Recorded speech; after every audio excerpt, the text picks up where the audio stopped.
yung cakes. Na-chill na namin. Okay, thank you. Daddy lang wala. And maybe with somebody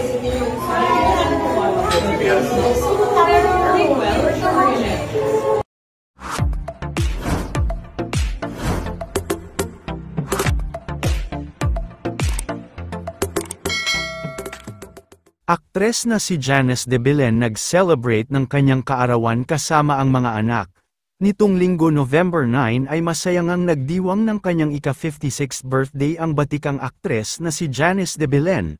Isang intimate birthday celebration ang naganap kung saan ay nagkaroon siya ng isang birthday dinner sa isang sikat at kilalang resto kasama ang kanyang mga anak at mga apo sa anak na si Luigi Mulak.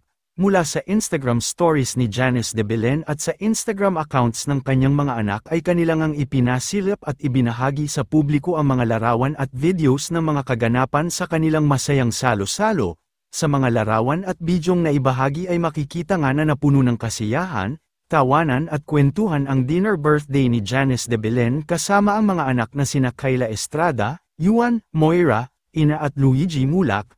Mas lalo pang ang naging extra special ang kaarawan ni Janice de Belen dahil present din sa kanyang birthday ang mga apo nito sa anak na si Luigi Mulak. Super thankful din umano si Janice de Belen dahil tuwing kaarawan niya nga ay talagang hindi pwedeng hindi nakukumpleto ang kanyang mga anak na magkakasama. Narito panuurin ang mga bidyong na ibahagi.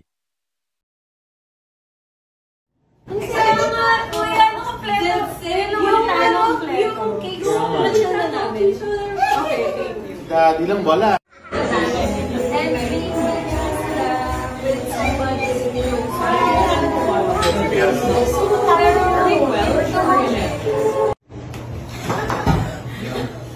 You're waiting for the session.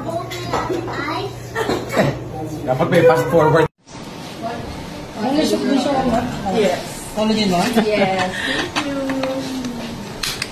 Sa inyo, board?